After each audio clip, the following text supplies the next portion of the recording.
Before we start, a quick note. I've launched a new podcast called How Words Work. It looks at how the language used in lying and manipulation also shows up in everyday communication, often without people realising. And when you use that language, even honestly, it changes how people hear you. If you want to understand how to remove those signals from your own speech to sound clearer, more authoritative, and more credible, that's what this new show is all about. You can find How Words Work with Jack Fox on all podcast platforms, like where you are now. Right, let's go to this episode.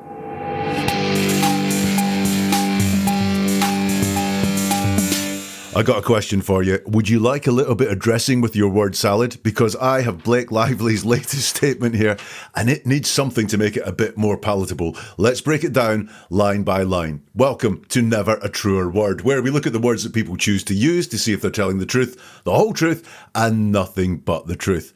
I've studied the words of thousands of criminals, so I know how people use words to lie, to cheat, to deceive, to manipulate, and I know what the truth sounds like as well. So what can I see when I look at the words in Blake Lively's statement? Now, this is a story that, I don't know very much about. It's not my world, but what I have seen this week is Blake Lively was told by a court that she had to drop, or they were dropping, most of the lawsuits, most of the cases that she brought against Justin Baldoni, leaving just a few of them hanging behind, which I've seen in the headlines say is a huge loss for Blake Lively.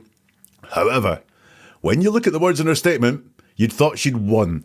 She starts off by saying, "I'm grateful for the court's ruling, which allows the heart of my case to be presented to a jury next month, and for the ability to finally tell my story in full at trial." So let's just break that down. Now, the first thing we say is very often just the biggest priority to us, the thing that is sitting at the top of our head and we can't wait to get out. We have to say it first.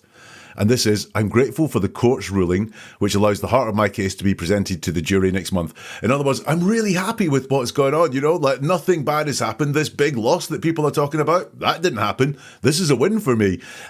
Very much like, that person who you'd say to them, "I'm really sorry, you haven't been invited to the party." And they go, "I didn't want to go anyway." That's what this feels like, that sort of slightly immature way. Look, you were bringing lawsuits against this guy or these people or whatever it was. You obviously thought they were important enough to be brought and to take to the table. It's fine to be disappointed. It's fine to be even critical of the decision. These things would all be fine for you to do. However, it's as if psychologically she can't show weakness. She can't get across that she's lost or things have not gone her way. So the very first thing she wants to get across to us is things are going my way. I'm grateful for the court's ruling. You're grateful because all these things you wanted to do are being tossed out? I don't think that really is the case. And if it was, and she talks about, it allows the heart of my case to be presented to a jury, this just feels like spin, right? So most of the stuff I wanted to do, I can't do that anymore. But look, the heart of my case is still survives. All the sexual assault stuff's gone, but the heart of my case is still there. What she's got to be careful of there, though, is that if she's saying she's grateful this has happened and the heart of the case is still there, then what was the other stuff, the stuff that got thrown out? She makes it look like stuff she didn't care about very much. I do think she cared about it. I just think she has this psychological need to look like a winner here and that bad things don't happen to Blake Lively. However, the implication of this is the other stuff didn't matter. Then why bring it? You're making it sound like a frivolous litigation now because the heart of your case is still there. And it will be presented to a jury next month. And she's grateful for the ability to finally tell my story. Now, that's interesting because it's not the fact that I am going to, it's not a concrete, I am grateful that I am going to be able to tell my story at the trial. It's only the ability to have it there. So will this trial actually go ahead? Or in her head, is there, well, might, but we might settle. I might call the whole thing off because she only talks about the ability to finally tell my story. Now, that's an interesting phrase, my story. There's two sides to this story, and she's well aware of that because she is saying to us here, she's only going to tell her story at the trial, not the full story, not the facts, not what has happened to me, not my experiences, but my story. And yes, a news story can be, facts that happen, but the word story is most often associated with fiction. I'm not saying she is going to tell fiction in court, but she's using language that is very like that. And she's going to be able to tell my story in full at trial. By the way, other people will be telling their story as well, but she's really fixated on herself and only herself in all of this statement. So my story in full at trial for my own sake. So she's putting herself first there. I'm going to tell this story for my own sake. And when we list things that we're doing, the one that's most important to us is often, nearly always, the first thing that we mention. So I'm going to do it for my own sake. Oh, and also for something else, but a second priority. And that is for those who don't have the same opportunity to tell their own story. And this is classic for me. I see this in deception all the time. When someone is getting a hard time, when someone is feeling their actions knocked, then they say, look, I'm not just doing it for me, I'm doing it for other people as well. Here, she's doing it for, almost everyone who doesn't have the same opportunity as she does. Very few of us have the same opportunities as she does. And so what she's saying here is, look how nice I am. I'm not just doing this for me. I'm doing this for many other people as well. I'm an altruist. That's what she wants to get across here. Image management is going across in the first paragraph of this statement. I'm not just doing it for me, I'm doing it for other people. And I see this time and time and time again with people who are on a course of action that is being heavily criticised, and they feel that one way of stopping the criticism is to say, I'm not just doing it for me, I'm doing it for other people. You criticise me, you're criticising a lot of other people, many of whom I have known and loved deeply in my life, and the countless I'll never know. Now, that countless I'll never know, just remember that phrase, because it's going to become important later on in the statement. So countless I never know. So the priority in this opening act of the statement is, I'm winning, it's all going my way. What's missing is anything about parts of the case that have been thrown out. Right? And I know there's a whole load of reasons why it all happened. Look, it's all right to be disappointed things are not going your way. It's all right to say, I don't think this is very fair. I think the sexual harassment parts were really important to me and I wanted them to go to court, and they're not going to court. But she doesn't mention anything about the parts of the case that have been thrown out. The statement continues. The last thing I wanted in my life was a lawsuit. Great. If there is something that is the last thing in your life, the best way of not having it in your life, because it's the last thing you want in your life, is not to do it. So the last thing I wanted in my life was a lawsuit, but I've got one because I launched a lawsuit. But I brought this case. Oh, wait a minute. Here we go. So once more, she is saying why she did something, and because I didn't want to do this, but hey, I'm doing it for another reason. I brought this case because of the pervasive retaliation I faced and continue to.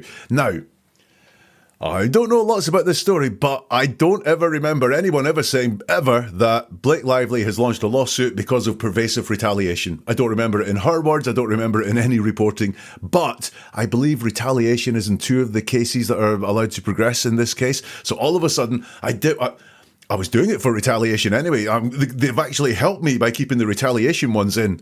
This is just, again, someone who cannot say, things are not going my way. I'm really disappointed. They have to present a loss as a win. So she's doing it because of the retaliation I faced and continue to, for privately and professionally, asking for a safe working environment for myself and others. And we've got some ordering going on there. She puts privately before professionally. So it was as if she wanted this all to be very, very quiet, what was going on. And the publicity attracted is she's not happy with that at all. And professionally came second, and asking for a safe working environment for myself and others. So once more, she puts herself in her lists before others. We saw it earlier when she was talking about tell my story for my sake, but also other people. We have it again here. She wanted the safe working environment for myself and others. So it wasn't just a safe working environment she wanted, like something that is safe and sound for everyone. It was for herself and others. Now, I mentioned before that phrase that she used about people that she'll never know. And also we have this privately going on. And there is a real sense all the way through this statement of things over here, unsaid, not spoken about, the names of people, the people she'll never know, and things that she was doing privately. It's something that's playing in her head, things that are on our head, things that we think about, things that are important to us. They come out in our words. They cannot help but come out in our words when we choose them. Let's go on. The statement continues. I hope the court's decision shows others that, as unfathomably painful as it is, you can speak up. So once again, this is being done for others. This isn't all about Blake. This is about everyone.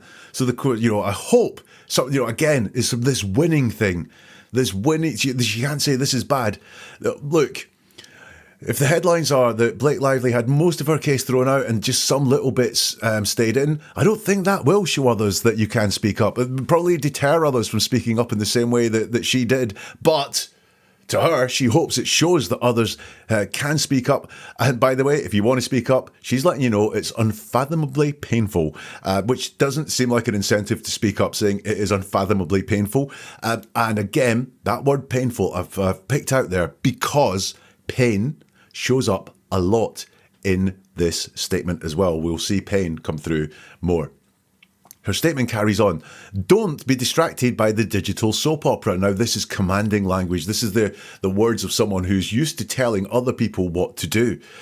So it's not couched in anything that's soft, friendly, and warm like, I would advise you not to be distracted by the digital soap opera, or there's a digital soap opera there that we should all ignore. It's don't be distracted by the digital soap opera. This is the commanding, ordering language. And also, why is that word digital in there? Don't be distracted by the digital soap opera. She could just say don't be distracted by the soap opera, but that word digital has been added for a reason. We'll see it. Again, digital comes through in this statement quite a lot. So this is one of her priorities coming out again, this digitalness. The constant packaging of this lawsuit as a celebrity drama is not only irresponsible, but it is by design to keep you from seeing yourselves in my story. So once more, it's all about her. It's not to keep you from seeing yourselves in the story, because obviously there's more than one person involved here. There's Justin Baldoni. There are others all involved here. It's a story that involves many people, but Blake is only concerned with seeing yourselves in her story. She's at the center of her world. And then she carries on. The physical pain from digital violence is very real. I'm just going to let you think about that one a minute. What does it mean? Have you thought about it? The physical pain from digital violence is very real. If she hadn't used physical there, the pain from digital violence is very real. Mental pain, anguish, stress, pain, all that sort of stuff. But the physical pain from digital violence is very real. How? I really don't know how. And interestingly, she doesn't want to explain. She doesn't want to go into any details about this physical pain from digital violence. You'll notice that Blake is not in this paragraph. She doesn't say the physical pain I've suffered from the digital violence is very real, or I've suffered physical pain from this digital violence. She just says a kind of general statement that could be about anybody or everybody. The physical pain from digital violence is very real. So she doesn't tell us how. And for all the impression of I've won and I'm very grateful and things are going really well, her language is saying this is painful. We had the pain previously, the unfathomable pain, and now the physical pain as well. Pain, this is not comfortable for her. This is a painful experience. Let's take a quick pause. If you're finding this useful, make sure you're following the podcast so new episodes land automatically for you. Everything here is about developing a skill, and the more you listen, the sharper it gets over time. And if you're listening on Spotify, you can also subscribe to get exclusive episodes, early access, and video versions where you can actually see the words we're analysing on the screen. That extra layer makes a real difference if you want to go deeper. Right, back to it. And then she says, it is abuse and it's everywhere, not just in the news, but in your communities and schools. Again, Blake is not here. She's not saying she's been abused. She's not in that sentence at all. She's not saying I have been abused, the abuse I've suffered and talking about it. She just says it is abuse. Digital violence is abuse. It's a truism, but it doesn't say anything about her at all. And it's everywhere. Things can't be everywhere, so that's just baloney. Not just in the news, but in your communities and schools. And again, this just shows what she's about. This is something that's happening to her. It's a personal experience that she's involved in. However, she sees it as a news story because she's famous and she's a celebrity and she's well aware of her fame and celebrity. She loves it. She loves all of that. So it's not just in my life, but it's not just in the news, but it's in your communities and schools. Blake is nowhere to be seen when she's talking about the abuse or the physical pain. She's taken herself out of her words there. Why would that be? If she felt she'd been abused, she could say so. If she felt that there was the pain, she could say so. If she felt like, that she was suffering from this digital violence that she used? Yeah, she could say so, but she didn't. If you're looking, my claims won't be the first or last time you'll see examples of the extreme dangers of retaliation and digital warfare. So if you're looking, my claims, now that's might be the legal term, you make a legal claim, but once more, this is like story. It's not very firm and solid. It's not, if you're looking, what happened to me won't be the first or last time you see examples of these extreme dangers. If you're looking, my experiences won't be the first or last time. It's my claims. It's a lot more vague than, a lot less certain than experience or what happened or anything like that. If you're looking, my claims won't be the first or last time you see examples of the extreme dangers of retaliation and digital warfare. Again, no context given here. No, she talks about extreme dangers. And that's dangers, by the way. That's not, danger is, you think about you're walking along something very high and there's a sheer drop. That's a dangerous thing to do. But if you walk right along it and don't fall off, you haven't suffered anything. So again, dangers is a strange word to use. It's not saying that she suffered again. And there's no example of what the dangers are. It's just words. It's just words. The extreme danger of retaliation. So we've got that word retaliation again, and digital warfare. But what is this digital warfare? She's spoken about digital violence and digital warfare, but there's no examples given. And often it won't be directed at celebrities. Again, this mention of celebrity, and those who may be able to speak up. It affects us all, she says. It might do, but she's not being very descriptive with what it is she's talking about. So who would know from reading that? It affects us all. And again, this is a desire to join her up and say how good she is. She's doing this for everyone because this affects us all. It also, as a digression, is a bit like it's a really cheap car salesman trick to get you to picture yourself in the car they're trying to sell you. So you'll be looking at a car and they'll go, oh, could you imagine yourself sitting in that on a sunny day driving down to the beach? And all of a sudden you've got that picture in your head and then you're like, oh yeah, must buy this car because it's going to be amazing. And that, I think, is what's going on here. Is that salesperson's trick of try to put in your head what she's suffering, what she wants you to realise about. All across the political spectrum. Pay attention, and again, this is ordering language. It's not you should pay attention or why don't you pay attention? It's pay attention to all the ways we can be manipulated online. Digital manipulation has been boasted as untraceable. If you have kids on phones, they are some of the most vulnerable. Protect them, have conversations with them. And again, this is so vague. So manipulation, all the ways we can be manipulated online. Digital manipulation has been boasted as untraceable. What manipulation? What manipulation are you talking about? Are you talking about the fact that my image could be manipulated, like your image could be manipulated? Are you talking about the fact that bots can send messages and make us think that the majority of people think this thing, or from deterring us to talk up because bots will reply to our messages? That sort of manipulation? She doesn't say. Once more, it's like that deep, this statement. You know what? She's talking about things that could be so deep, but she keeps it very, very shallow. Digital manipulation has been boasted as untraceable. I know someone that's been trying to trace a lot of people online, and that person is Blake Lively. In fact, this statement was first sent to me by someone who Blake Lively tried to find out all the information in the world about. Why is untraceable on her mind?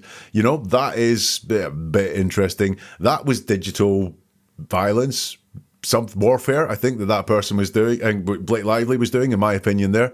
Again, if you have kids on phones, they are some of the most vulnerable. Protect them. Have conversations with them. So, again, about what? Protect them from what? Protect them how? And it's worth noting that up to now, the dangers have been very broad and general. They're just these dangers that she's been talking about. Maybe kids on phones are vulnerable, but vulnerable to what? But nothing has been gender-based yet. It's all been very broad. It's been for everyone. It affects us all, including me, yeah? Okay? And then all of a sudden, out of nowhere, comes this gender-based paragraph. Studies estimate that between 16% and 58% of women have experienced online abuse or stalking, with 97% of gender-based violence service providers reporting technology-facilitated abuse in their cases. This is as much reason to be there as it does in the middle of a report on a sports match or something like that. It just is out of context. Look, these figures could be true. they could be not right as well, as in, it's not right. Up to 58% of women have experienced online abuse and stalking. And the last one I had to spend about 5 minutes reading to understand what it said. 97% of gender-based violence service providers, so I take that to mean that they are service providers, as in organisations who deal with and help the sufferers of gender-based violence, reporting technology-facilitated abuse in their cases.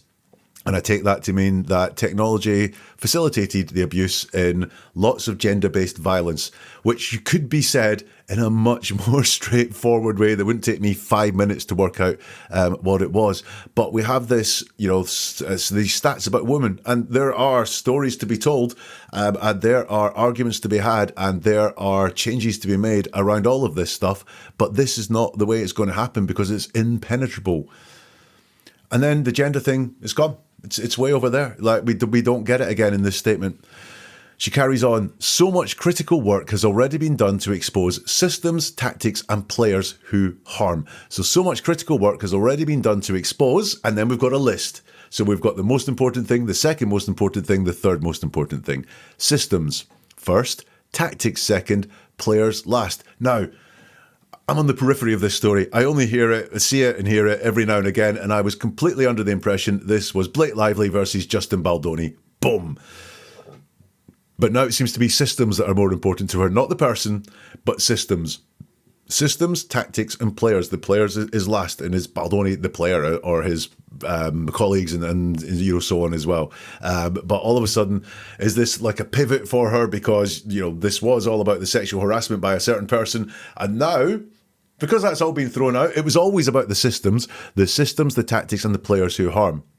The work to create more safety is in part at trial, but it will also continue far after this trial is over. This is the work I'm most proud of. Now, again, I couldn't understand what this meant. It took me a long time to decode it. The work to create more safety is in part at trial, right? Well, I thought, was that trials of some things going on to keep people more safe online? Because it's just so vague. But then she says, after this trial is over, will also continue after this trial is over. So does she see the work, the trial, as work to create more safety?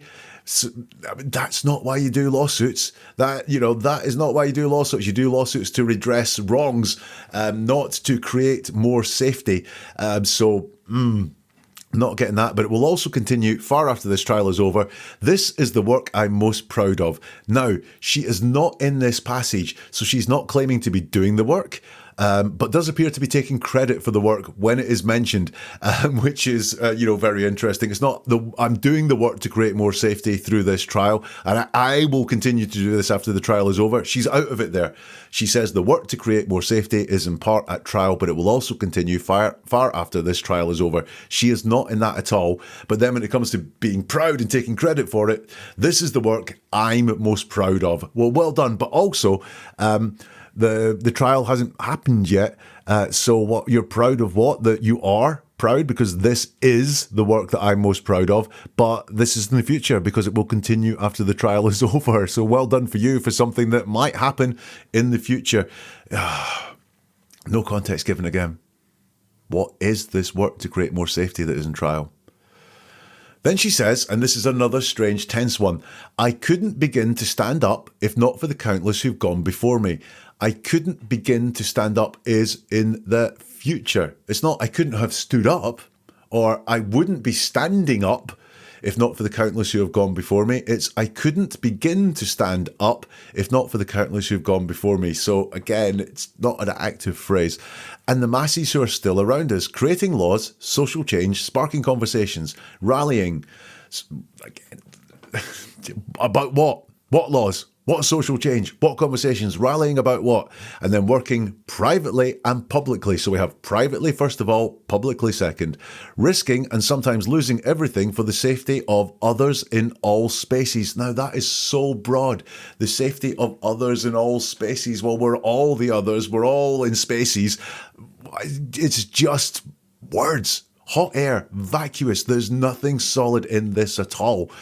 I recently read a book by someone, and it's about violence towards women and girls, and it's about the systems and the infrastructure that allows that to persist. Now, that was someone talking up, and that was someone who had things to say, and I could tell you from that book exactly some of the things that they think are wrong in the system, some of the ways that things happen, some of the people they think are really problematic people. I could tell you all of that from reading that book. And granted, that's a book, not a statement, but I could tell you all of that from reading the introduction to the book. And this is just nothing, absolutely nothing. Some whose names we know, most we don't. Thank you, all of you. So we've got that off tense there. I couldn't begin to stand up. No detail. It is so broad. And then again, the repetition of the concept of not knowing people's names. Anonymous people seem to fascinate her. Remember those untraceable people as well? The anonymous people that she doesn't know, they seem to fascinate her. Maybe that's an ivory tower type thing. Then she says, I will never stop doing my part in fighting to expose the systems and people who seek to harm, shame, silence, and retaliate against victims. So, I will never stop. Future focused, which is worth not a lot. It's not, talking about what you're doing now. It's about something in the future. It's got the word never in it as well, which is when someone says, I will never, ask them for something more concrete when you're talking to them. I will never stop doing my part in fighting to expose the systems and people. And again, the system seems to be the most important thing to her now. Systems and people who seek to harm, shame, silence, and retaliate against victims. So this just all comes back to this thing that she started with of, this is all going the way I wanted to, because actually I was all about retaliation, and I was all about systems, and it wasn't about people at all. It wasn't about the sexual harassment parts of it. No, that wasn't the heart of my case. That was a mere thing that I really didn't worry about. So we have that retaliation again. I know it's a privilege to be able to stand up. I will not waste it. And she's not active. She's not saying it's a privilege to stand up, or I am privileged to stand up. I know it's a privilege to be able to stand up. So that's not quite the same thing as standing up. Being able to stand up is not quite the same thing. I'm able to go and do a 5K run after I record this. I'm not going to. I will not waste it. Your support keeps me going. So again, this is all about, look how popular I am. And, I've got many people on my sides. And she signs it off with a B for Blake. So, man, I've got a lot going on there. Number one, this just reads like a sales pitch. It reads like a sales pitch of why everything is going fine in my life. And the vibe might be that she's fighting, especially fighting for women, and bar a couple of gender stats. It's broad, it's general, it's not gender-based. We have this constant reference to things being hidden, things being done in private, untraceable people whose names that she doesn't know. That really interests me about what is going on in private here. Systems over people. All of a sudden, the system, smashing the system seems to be the most important thing. She speaks about one thing. She speaks about one thing with authority, which is herself. When she moves away from herself, it gets very bland. But with herself, she talks about the pain. She talks about celebrity. She talks about the privileges that she has as well. She talks with authority about herself. I think what's going on here with some of the words is the backlash that she's experienced as a result of all this. She didn't expect it. She thought she was going to be a hero for everyone in doing this, and she would much rather think that this backlash is being orchestrated by a system, this digital warfare and digital violence is how she frames it. It's much easier for her to think that this is being orchestrated by a system rather than people not liking who she is and what she's done. But whatever you do, don't tell her that she lost big in court this week, because remember, she was a winner. She was very grateful for what happened. What do you think? Do let me know in the comments. If you can get in touch on social media as well. I am at Jack Fox, NATW, everywhere. And neveratruerword.com is where you can go to see more celebrities broken down, people in the news, and true crime stories as well. You'll find that all at neveratruerword.com. I'll see you soon for something new from Never a Truer Word. And remember, the truth is always in the words.